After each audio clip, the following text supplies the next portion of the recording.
چھین لیتے ہیں، اولاد سیدھی بات اپنے ماں باپ کو نہیں سمجھا پاتی، ایسے حالات بن جاتے ہیں کہ بیوی بندے کی نافرمان بن جاتی ہے، اور تگنی کا ناچ نچانے پہ انسان مجبور ہو جاتا ہے ان حالات میں خودکشی کرنے پر۔ ایسے حالات ہمارے عرف عام میں، ہمارے ماحول میں بڑی کثرت کے ساتھ موجود ہیں۔ ان کی بنیادی وجہ یہ ہے کہ اللہ رب العزت نے ہمیں جو نماز کا حکم دیا، ہم نے اس نماز کے حکم پر عمل نہیں کیا۔ 750 مرتبہ قرآن مجید میں اور احادیث مبارکہ میں بڑی کثرت کے ساتھ نماز کا حکم ہے۔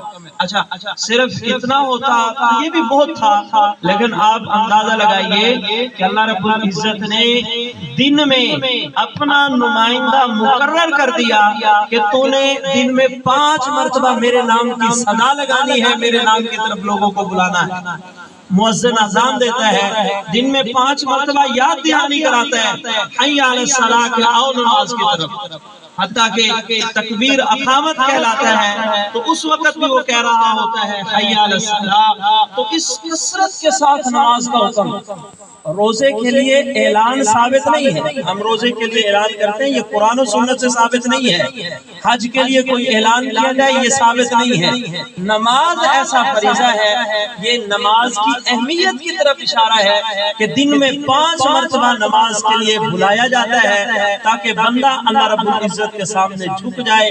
اس میں اللہ رب العزت نے نماز کی اہمیت کو ذکر فرمایا، بلکہ نماز کی اہمیت اس سے زیادہ اور کوئی مثال میں بیان نہیں کر سکتا۔ ہمارے مشائخ نے بڑی پیاری مثال بیان فرمائی، فرمایا کہ شریعت مطہرہ کا حسن دیکھیے، شریعت مطہرہ کی خوبصورتی دیکھیے کہ ایک بچہ جس کی عمر 7 سال کو ہو گئی، اب ہمارا دین یہ کہتا ہے کہ اس بچے کو نماز کا کہا جائے۔ 7 سال میں ابھی نابالغ ہے، 10 سال کی عمر کو ہو گیا، اگر نماز نہیں پڑھتا اس کی پٹائی کرو۔ 10 سال کی عمر میں بچہ نماز نہیں پڑھتا اس کی پٹائی کرو۔ ہمیں یاد آتا ہے اگر جانوروں کو پانی نہیں پلایا تو پٹائی کرنی ہے، اگر اس نے گھاس نہیں کیا جانوروں کے لیے تو پٹائی کرنی ہے، نماز کے لیے پٹائی نہیں کرنی۔ کیوں؟ باپ مجبور ہے، خود جو نہیں پڑھی تو بچے کی کس طرح پٹائی کرے؟ تو یہ ہمارا ایک بہت بڑا مسئلہ ہے۔ اچھا پھر افسوس یہ ہے کئی دفعہ تو احباب یوں کہہ رہے ہوتے ہیں پتہ نہیں یار کیا اللہ پاک کی ناراضگی ہے کہ بارش کی ضرورت ہے، بارش نہیں آ رہی، پتہ نہیں کیا اللہ کی ناراضگی ہے، اتنی کثرت سے بارشیں آ رہی ہیں۔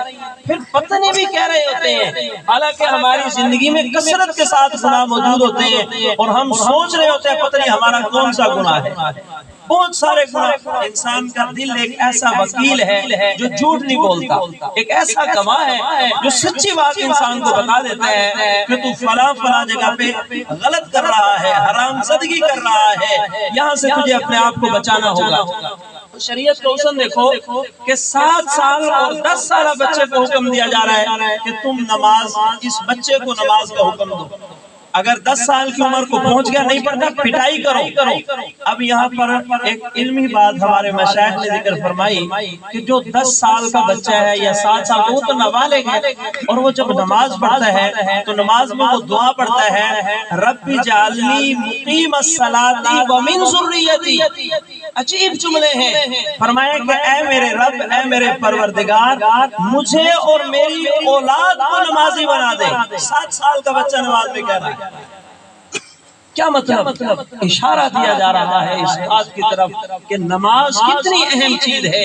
نہیں پتا یہ بچہ بالغ ہوگا کہ نہیں پتا اس کی شادی ہوگی کہ نہیں پتا شادی کے بعد اولاد بھی ہوگی کہ نہیں، لیکن شریعت کا حسن دیکھو، اس بچے کو تعلیم دی جا رہی ہے کہ تو اپنے بچوں کے لیے، اپنے لیے بھی دعا کر، اپنے بچوں کے نمازی بننے کے لیے بھی دعا کر۔ یہ نماز کی اہمیت کی طرف اشارہ ہے ان الفاظ کے اندر۔ ہمارے ہاں بچہ پیدا ہوتا ہے، ہم بچے کے کان میں اذان دیتے ہیں۔ اکثر احباب اس کا جواب یہ دیتے ہیں کہ اذان اس وجہ سے دی جاتی ہے تاکہ بچے کے کان میں اللہ کا نام پہنچ جائے۔ کسی درجے میں یہ بات ٹھیک ہوگی، لیکن ہمارے مشائخ نے فرمایا اگر صرف اللہ کا نام کان میں پہنچانا مقصود ہوتا تو یوں بھی کہا جا سکتا تھا کہ اس کے کان کے قریب جا کے بندہ کہہ دے اللہ اللہ، تب بھی کان میں آواز جا سکتا تھی۔ یا کلمہ پڑھ لیا جاتا لا الہ الا اللہ محمد الرسول اللہ، تب بھی اللہ کا نام پڑھ. اذان ہی کیوں؟ اذان کیوں دی جاتی ہے؟ تو ہمارے مشائخ نے فرمایا اذان اس وجہ سے دی جاتی ہے کہ بچپن میں ہی اس کے کان میں یہ آواز چلی جائے حی علی الصلاۃ، کہ تیری زندگی میں سب سے اہم کام جو ہے وہ نماز ہے. بچپن میں اس بچے کو یہ تعلیم دی جا رہی ہے کہ تیری زندگی میں سب سے اہم کام جو ہے وہ نماز ہے. حضرت پیر حبیب اللہ نقشبندی دامت برکات اللہ شیخ الحدیث ماد الفقیر، انہوں نے فرمایا کہ اس پر قرآن مجید میں دلیل موجود ہے. حضرت مریم پر جب تہمت لگی تو پہلے دن حضرت عیسیٰ علیہ السلام نے سب سے پہلے اپنا تعارف کرایا، اور تعارف کرانے کے بعد فرمایا وَأَوْصَانِي بِالصَّلَاةِ. بالکل معصوم بچہ ہے، بالکل معصوم بچہ، ایک پہلا دن ہے اس کی زندگی کا، اور وہ یہ کہہ رہا ہے کہ وَأَوْصَانِي بِالصَّلَاةِ، اللہ پاک نے مجھے نماز کا حکم دیا. بچپن میں نماز کا حکم دیا. نماز کتنی اہم چیز ہے، اور ہمارے ہر مسئلے کا حل نماز کے اندر موجود ہے. لیکن افسوس ہے اس فریضے کو بہت معمولی، کہ وہ دور چل رہا ہے کہ اللہ کے حبیب صلی اللہ علیہ وسلم نے فرمایا تھا ایک وقت آئے گا کہ لوگ نماز چھوڑیں گے اور اتنا بھی نہیں محسوس ہوگا جس طرح کسی بندے کے بدن پہ مکھی بیٹھے اور یوں کر کے اڑا دے. بس مکھی تھی آئی اور اڑ گئی. میں اور آپ اس دور سے گزر رہے ہیں. ہمیں اپنی نماز کے چھوڑنے کا نہ کوئی صدمہ ہوتا ہے، نہ کوئی غم ہوتا ہے، اور نہ ہی اس پر کوئی پریشانی ہوتی ہے. ہمارے مشائخ نے ایک بڑی عجیب بات لکھی، فرمایا کہ نماز کی اہمیت کا اندازہ اس سے لگائیے، ایک مثال سے سمجھایا کہ ایک مالک اپنے ملازم کو جب کوئی کام کہتا ہے، اس کے کئی طریقے. ایک طریقہ یہ ہے کہ ملازم اپنی مرضی سے اس کے سامنے سے گزرنے لگا تو مالک نے کہا فلاں بندے کو یہ کام کہہ دو. اب ملازم سمجھتا ہے کہ بھئی چلو جب مجھے فرصت ملی میں کہہ دوں گا. ضمن نہیں کہا ہے، وہ خاص طور پر تھوڑی کہا ہے. اچھا بعض اوقات اس طرح ہوتا ہے کہ مالک جو ہے وہ ملازم کو باقاعدہ فون کرتا ہے اور فون پہ کہتا ہے کہ فلاں آدمی کے پاس جاؤ اور فلاں کام کر کے آؤ. تو اس میں وہ ملازم سمجھتا ہے کہ یہ کام میرے مالک کے نزدیک کچھ اہمیت رکھتا ہے، اس وجہ سے انہوں نے فون کیا. تیسری صورت یہ ہے کہ مالک اپنے ملازم کو بلائے، جب ملازم اس کے پاس آ جائے مالک اسے بٹھا کر تسلی کے ساتھ سمجھائے تم نے یوں کرنا ہے، اس طرح کرنا ہے، اس کام کو یوں سر انجام دینا ہے، ساری ترتیب بتا کر اب کہتے ہیں جاؤ فلاں بندے کے پاس یہ کام کر کے آؤ. تو اس کا مطلب یہ ہوتا ہے کہ اب اولین فرض اس ملازم کا یہ ہے کہ یہ کام جلد از جلد سر انجام دے ورنہ نوکری سے نکال دیا جائے. بالکل اسی طرح اللہ رب العزت نے ہمیں روزے کا حکم دیا، جبرائیل علیہ السلام کو بھیج دیا ان کو کہہ دو روزے رکھا کریں. حج کا حکم دیا، جبرائیل آئے. زکوٰۃ کا حکم دیا، جبرائیل آئے. اور جب نماز کی باری آئی جبرائیل کو بھیجا جاؤ میرے محبوب آرام فرما رہے ہیں، تسلی اطمینان سے احترام کے ساتھ میرے محبوب کو اٹھانا، وضو کرانا، بیت اللہ میں لے جانا، نوافل ادا کر کے ایک خوبصورت بہترین سواری پہ بٹھا کے مسجد اقصی لے جانا، وہاں سے آسمانوں پہ لے آنا، سدرۃ المنتہا تک آگے میرا انتظام حرکت میں آئے گا اور میں اپنے محبوب کو اپنے پاس بلاؤں گا، ملاقات کروں گا. اور پھر اسی طرح ہوا. اللہ رب العزت نے اپنے محبوب صلی اللہ علیہ وسلم سے ملاقات کی، بالکل اپنے سامنے بٹھایا اور سامنے بٹھا کر کے کہا محبوب میں نے آپ کو اس لیے بلایا کہ آپ اپنی امت سے کہہ دیجئے کہ نماز پڑھا کریں. تو اب اندازہ لگائیے کہ نماز کتنی اہم ہے. یہ اہم کام تھا، اسی وجہ سے اللہ رب العزت نے اپنے محبوب صلی اللہ علیہ وسلم کو بلایا اور حضور علیہ السلام کو بلا کر اللہ رب العزت نے نماز کا حکم دیا. اور اللہ کے نبی صلی اللہ علیہ وسلم نے امت کو پھر آگے نماز کی تعلیم دی، نماز کا کہا. نماز کی اہمیت کا اندازہ اس بات سے بھی لگایا جا سکتا ہے کہ شریعت مطہرہ میں جتنے احکامات ہیں، جتنے حکم ہیں، ان تمام احکامات میں اگر تاخیر کر لی جائے، دیر سے وہ عمل کر لیا جائے، اس عمل کو کچھ دیر کے لیے مؤخر کر دیا جائے تو کوئی گناہ نہیں ہے شریعت کی کسی حکم میں بھی. اگر کوئی بندہ مسافر ہے روزے کو مؤخر کر سکتا ہے، جب گھر پہنچ جائے پھر روزے رکھنا شروع کرے۔ اگر کوئی آدمی بیمار ہے روزے مؤخر کر سکتا ہے، بعد میں رکھ لے گا۔ اگر کوئی آدمی اس پہ حج فرض ہے اور وہ اس سال نہیں کر سکتا، چلو کوئی نہیں اگلے سال کر لے۔ اگر کسی بندے پر زکوٰۃ فرض ہے اور ابھی اس کے پاس دولت نہیں ہے، پیسے نہیں ہیں، وہ ہفتہ بعد دے سکتا ہے، 15 دن بعد دے سکتا ہے، لیکن نماز کے بارے میں یہ اجازت نہیں۔ مسافر ہے عصر پڑھ لے، آدھی پڑھ لے، لیکن پڑھنی ضرور ہے۔ پانی نہیں ہے تیمم کر لے، چھوڑنے کی اجازت نہیں ہے۔ بیمار ہے کھڑا ہو کے نہیں پڑھ سکتا، بیٹھ کے پڑھے گا، چھوٹ نہیں ہے۔ بیٹھ کے نہیں پڑھ سکتا، لیٹ کے پڑھے گا، چھوٹ۔ نماز کسی صورت میں مؤخر نہیں کی جا سکتی کہ چلو آج میں چھوڑ دوں کل میں نماز ادا کر لوں گا، یا میں قضا کر لوں بعد میں پڑھ لوں گا، کسی صورت میں اس بات کی اجازت نہیں۔ بلکہ فقہا نے تو یہاں تک لکھا ہے نماز کے بارے میں کہ اگر کوئی بندہ سفر کر رہا ہے اور عصر کی نماز کا وقت شروع ہو رہا ہے، آگے دریا آ گیا، اب اس نے دریا کو پار کرنا تھا، تو اس نے سوچا کہ بھئی ابھی ٹائم کافی ہے، میں اسے تیرنا آتا تھا، اس نے سوچا میں چھلانگ لگاؤں گا اور دریا پار نکل جاؤں گا، لہٰذا جب میں پار نکل گیا وہاں جا کے آسانی کے ساتھ عصر کی نماز ادا کر لوں گا۔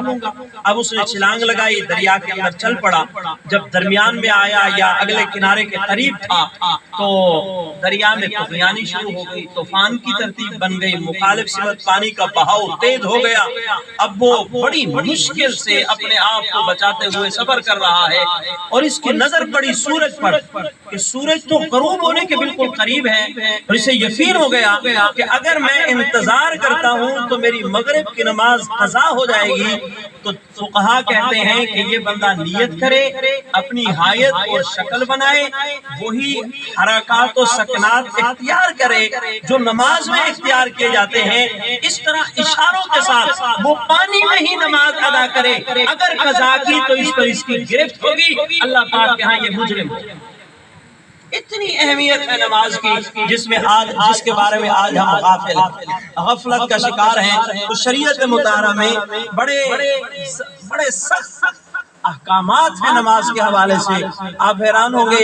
امام احمد بن حنبل، امام شافعی، امام مالک رحمۃ اللہ علیہ تو یہاں تک فرماتے ہیں کہ بے نمازی آدمی واجب القتل ہے۔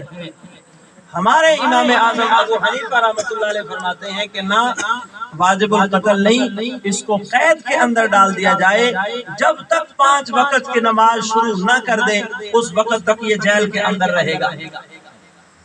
تو ہم اپنے مشائخ کو، اپنے بڑوں کو دیکھیں، ان کے کیا احکامات ہیں نماز کے بارے میں، اور ہماری کیا ترتیب ہے۔ مہمان آ جائے نماز کی چھٹی، شادی بیاہ کا موقع آ جائے نماز کی چھٹی، سفر پہ چلے گئے نماز کی چھٹی۔ یہ اہمیت ہے میرے اور آپ کے نزدیک نماز کی، اور ہم بڑی ڈھٹائی سے کہہ رہے ہوتے ہیں کہ پتہ نہیں کون سا ہم سے گناہ ہوا ہے کہ ہمارے اوپر فلاں عذاب آ رہا ہے، فلاں وبائیں آ رہی ہیں، جانور بیمار ہو رہے ہیں۔ یہ حالات ہیں، یہ حالات کسی وجہ سے آتے ہیں جب بندہ اللہ رب العزت کو چھوڑتا ہے تو اللہ رب العزت ان وبائی بیماریوں کے اندر مبتلا کر دیتا ہے۔ نماز کی اہمیت کا اندازہ اس بات سے بھی لگایا جا سکتا ہے کہ اللہ رب العزت نے تمام مخلوقات کو پیدا کیا انسان کی خدمت کے لیے، اور انسان کو پیدا کیا اپنی عبادت کے لیے۔ مخلوقات کے ذمہ عبادت نہیں ہے، لیکن 2 عبادتیں ایسی ہیں جو انسان جنات کے علاوہ مخلوقات بھی کرتی ہیں۔ ان میں سے ایک اللہ کا ذکر ہے، اور دوسرا اللہ رب العزت کا ذکر اور نماز کا پڑھنا۔ یہ عمل اللہ رب العزت نے باقی مخلوقات سے بھی لیا۔ یہاں پر الفاظ ہیں، فرمایا کل قد علم صلاته و تسبیحه، ہر مخلوق نماز اور تسبیح کا طریقہ جانتی ہے، ہر مخلوق کو نماز کا حکم بھی ہے اور تسبیح کا حکم بھی ہے۔ حضرت قاری طیب رحمت اللہ علیہ دارالعلوم دیوبند کے 40 سالہ محتمم، انہوں نے اس کی بڑی خوبصورت تطبیق دی۔ فرمایا کہ ساری مخلوقات اللہ کی نماز پڑھتی ہیں، لیکن نماز، جامع نماز، مکمل نماز، وہ صرف اللہ رب العزت نے انسان اور جنات کو اختیار دیا، باقیوں کو نہیں۔ باقیوں کی نماز ایک ایک رکن ہے، ایک ایک رکن وہ ادا کر لیتے ہیں، بس یہی ان کی نماز ہے۔ مثال کے طور پہ درخت کی نماز صرف قیام ہے، وہ قیام میں کھڑا ہے، یہی اس کی نماز ہے۔ جانوروں کی نماز رکوع ہے، ہر جانور رکوع کی حالت اور کیفیت میں ہوتا ہے، بس یہی جانور کی نماز ہے۔ حشرات الارض، کیڑے مکوڑے، یہ سجدے کی حالت میں ہیں، ان کی نماز یہی سجدے کی کیفیت ہے۔ اور پہاڑوں کی نماز قاعدہ کی کیفیت ہے کہ قاعدے میں وہ بیٹھے ہیں، جس طرح انسان قاعدے میں بیٹھتا ہے، پہاڑ اسی طرح ایک جگہ پہ بیٹھے ہوئے اور جمے ہوئے ہیں، یہ ان کی نماز ہے حقیقت میں۔ ان الفاظ کو ذکر کر کے ہمارے مشائخ، ہمارے قاری طیب مرحوم رحمت اللہ علیہ نے نماز کی اہمیت کو بیان فرمایا۔ اچھا، نماز کی اہمیت کا اندازہ اس سے بھی لگایا جا سکتا ہے کہ ہر عبادت کا اثر صرف اس کی ذات تک ہے، لیکن نماز ایک ایسی عبادت ہے جس کا اثر دوسروں پہ بھی پڑتا ہے، ہواؤں پہ پڑتا ہے، بادلوں پہ پڑتا ہے، زلزلے پہ پڑتا ہے، سورج اور چاند پہ پڑتا ہے، معیشت پر بھی نماز کا اثر پڑتا ہے۔ فرمایا اگر سخت قسم کے بادل ہو، 2 رکعت نفل ادا کر کے اللہ رب العزت سے اگر تم مانگو گے تو اللہ رب العزت اس نماز کی برکت سے ان بادلوں کی سختی کو ختم کر دیں گے۔ بادل ہیں لیکن بخیل ہیں، بارش نہیں ہو رہی، فرمایا اگر تم کامل مومن ہو، 2 رکعت نفل ادا کر کے اللہ رب العزت سے بارش مانگو، انہی بادلوں سے بارش برسنا شروع ہو جائے گی۔ اگر زلزلہ آ رہا ہے اور زمین رک نہیں رہی، مسلسل حرکت کر رہی ہے، فرمایا 2 رکعت نفل ادا کرو، جب تم زمین پر اپنی پیشانی سجدے میں ٹکاؤ گے، اللہ رب العزت کو تمہاری اس کیفیت پر رحم آئے گا، اللہ رب العزت اس زلزلے کو روک لیں گے۔ سخت ہوائیں آئیں، نمازوں کی برکت سے ان کو ٹالا جا سکتا ہے۔ بارش نہ آ رہی، صلاۃ استسقاء ہے، سورج چاند گرہن کی کیفیت ہو، اس موقع پر اللہ رب العزت نے صلاۃ کسوف، صلاۃ خسوف، ان نمازوں کا حکم دیا۔ ان نمازوں کے ادا کرنے سے اللہ رب العزت سورج کی اور چاند کی گرفت سے انہیں نجات عطا فرما دیتا ہے، ان کا جو گرہن ہوتا ہے اس کو ختم کر دیا جاتا ہے، یہ اللہ رب العزت کی مہربانی سے۔ اور معیشت پر اس وقت ہر بندہ معاشی طور پر معیشت کے اعتبار سے بڑا پریشان ہے کہ ہمارے حالات ٹھیک نہیں ہو رہے، ہم حکمرانوں کو گالیاں دیتے ہیں، ان کے پیچھے پڑتے ہیں، لیکن ہم اپنے اعمال کو نہیں دیکھتے۔ ہماری نماز، بے نمازی کی نحوست کی وجہ سے ہماری معیشت پہ اثر پڑتا ہے۔ حضرت عیسیٰ علیہ السلام ایک علاقے سے گزرے، اس علاقے میں انہوں نے دیکھا کہ بڑی خوشحالی ہے، ان کے باغات بڑے سرسبز و شاداب اور بڑے زبردست پھلوں سے لدے ہوئے، اور ان کے میدان اور گراؤنڈ بچوں کے کھیلنے سے بھرے ہوئے، ہر طرح کی فراوانی اور ہر طرح کی خوشحالی ان کے پاس موجود، ان کے مویشی چر رہے ہیں، ان کی فصلیں بالکل تیار، خوبصورتی میں لہلہا رہی ہے۔ عیسیٰ علیہ السلام گزرے، یا اللہ تیرا اس بستی والوں پہ بڑا احسان ہے، چلے گئے۔ چند دنوں کے بعد دوبارہ اسی بستی سے گزر ہوا تو حضرت عیسیٰ علیہ السلام دیکھ کر حیران رہ گئے کہ ان کے مویشی موجود نہیں ہے، اس کی جگہ جانوروں کی ہڈیاں بکھی ہوئی پڑی، وہاں پہ فصلیں تباہ ہو چکی، درخت گرے پڑے ہیں اور کوئی چیز موجود نہیں، ان کے میدان، بچوں کے کھیلنے کی جگہیں ویران پڑی ہیں۔ حضرت عیسیٰ علیہ السلام نے پوچھا کہ یا اللہ یہ کیا ہوا؟ چند دن قبل یہاں سے گزرا تھا تو بڑا اچھا ماحول تھا، اور آج تو پوری بستی تباہ ہوئی پڑی ہے۔ تو اللہ رب العزت نے فرمایا کہ ان لوگوں نے نماز کے اندر سستی کرنا شروع کر دی تھی، اس وقت اس وجہ سے ہمارا عذاب ان کے اوپر پڑا۔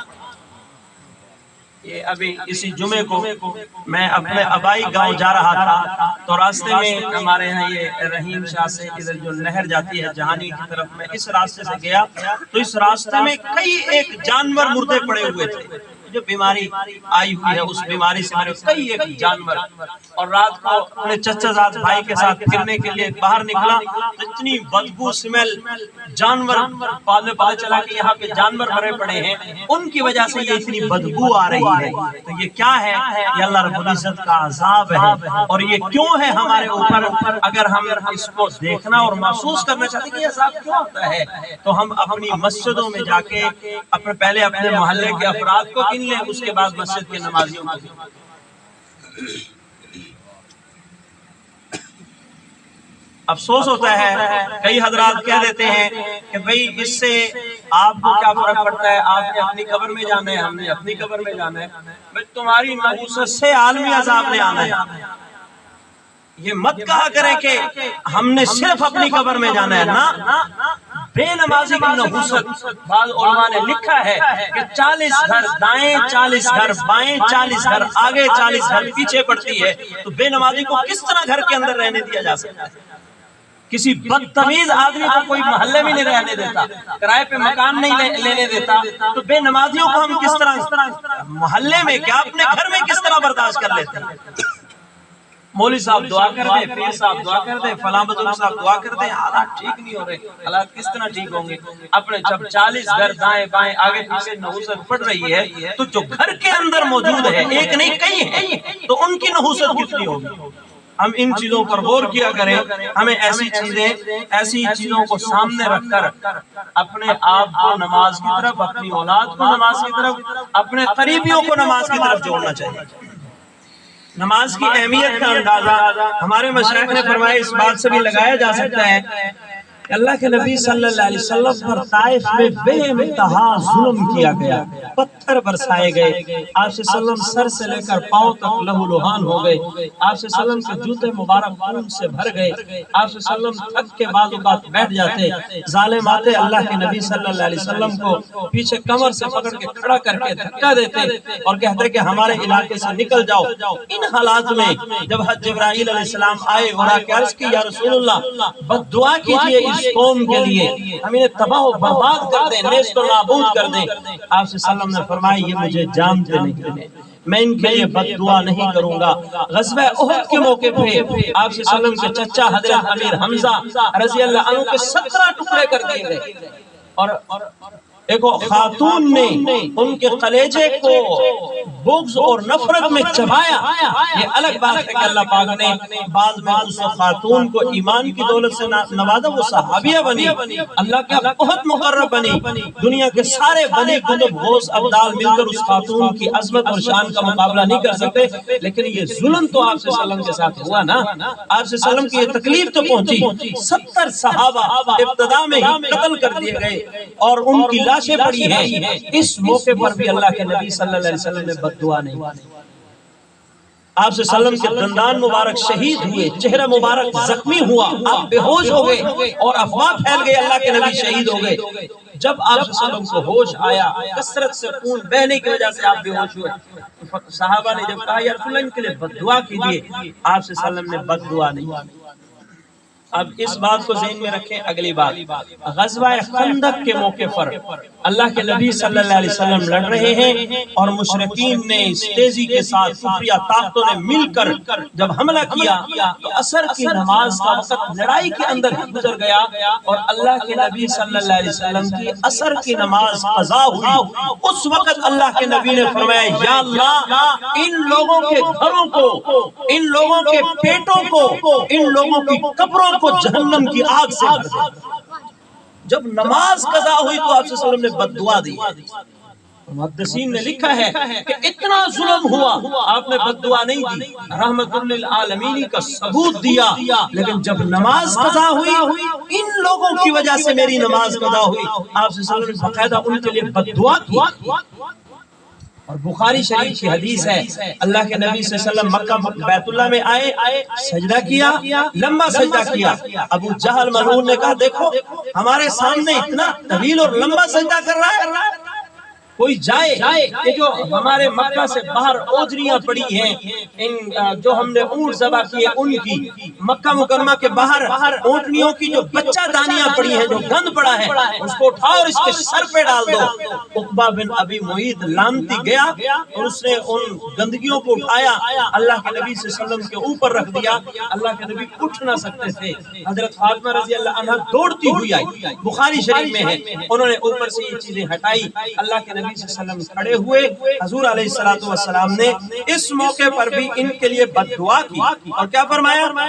فرمایا یا اللہ ابو جہل کو اپنی پکڑ کے اندر لے لے، اس پر اپنی گرفت مضبوط کر، یہ تیری شدید پکڑ میں آنا چاہیے۔ عقبہ کو، عتیبہ کو، عتبہ کو اور عقبہ بن ابی معیط، ان سب کو اپنی گرفت میں لے لے، اور پھر غزوہ بدر کے موقع پر یہ سارے گرفت میں آئے، سارے قتل کر دیے۔ رحمت للعالمین نبی اس موقع پر کیوں بد دعا کر رہا ہے؟ کیوں؟ ان ظالموں نے اللہ کے نبی کی نماز کے اندر خلل ڈالا۔ یہاں پر بھی نماز کی اہمیت جو ہے وہ واضح ہو رہی ہے کہ اللہ کے حبیب صلی اللہ علیہ وسلم کے نزدیک نماز کس قدر اہم تھی، نماز کی کتنی اہمیت ہے۔